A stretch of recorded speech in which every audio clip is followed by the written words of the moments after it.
गणपति सदगुण सदान कविवर वदन कृपाल विघ्न हरण मंगल करण जय जय गिरिजालाल।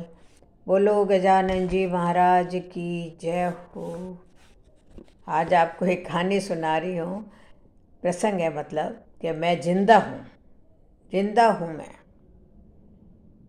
रवि को घर जाने की शीघ्रता नहीं थी, इसलिए मेट्रो से उतरकर वह चहलकदमी करता हुआ अपने घर की ओर चल दिया।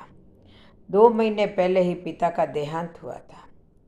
तब से घर बेगाना लगने लगा था।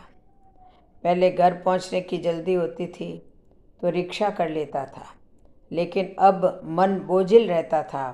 पिता के कमरे में बेटे ने आधिपत्य जमा लिया था। 2 कमरे के फ्लैट में स्थान की मारामारी तो रहती थी।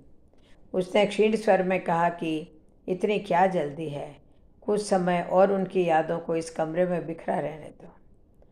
पत्नी ने कहा, समझा करो, बच्चे का 12वीं का बोर्ड है, सारा दिन ड्राइंग रूम में पड़ा रहता है। अलग कमरे में एकांत में कुछ पढ़ाई तो हो सकेगी। अब कमरे की काया पलट हो गई। यकीन नहीं हो रहा था उसे कि कभी पिताजी रात दिन इस कमरे में रहते थे। कुछ दिन बाद पत्नी सकुचाते हुए बोली, सुनो, अगर आपकी आपत्ति न हो तो महिला मंडल और किटी पार्टी में मैं जाना शुरू कर दूं। कई साल से पिताजी बीमार थे, इसलिए कोई सामाजिक दायरा नहीं बढ़ाया। अब तो ऐसी कोई बंदिश नहीं है, अगर आप कहें तो मैं चली जाऊं। रवि ने हाँ तो कर दी, लेकिन मन में विचार आया, क्या ये दोनों पिताजी के जाने का इंतजार ही कर रहे थे? लेकिन ऐसा तो नहीं कह सकते।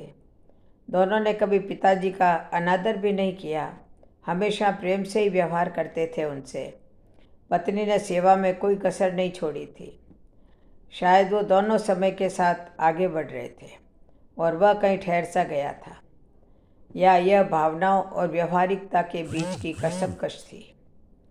उसको लगता उन दोनों का पिताजी से इतना करीब का रिश्ता नहीं था जितना उसका था।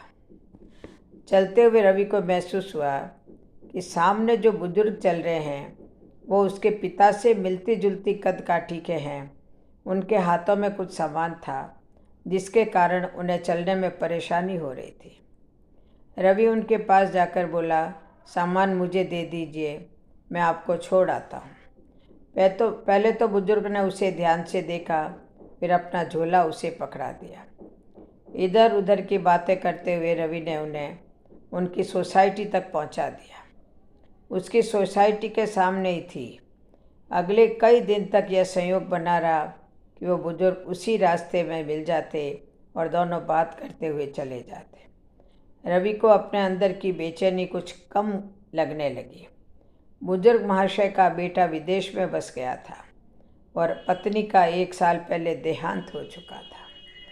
एक दिन रवि को ऑफिस में देर हो गई। सोच रहा था आज मुलाकात नहीं होगी बुजुर्ग महाशय से, लेकिन उनको खड़ा देख वह आश्चर्यचकित रह गया। उनको देखते ही वह बोले, बड़ी देर कर दी बेटा तुमने, आज कब से इंतज़ार कर रहा था। 10 कदम का तुम्हारा साथ जिंदा होने का एहसास दिला जाता है। वो सोच रहे थे कि मैं आज भी जिंदा हूँ। जय श्री राम, जय जय श्री राधे।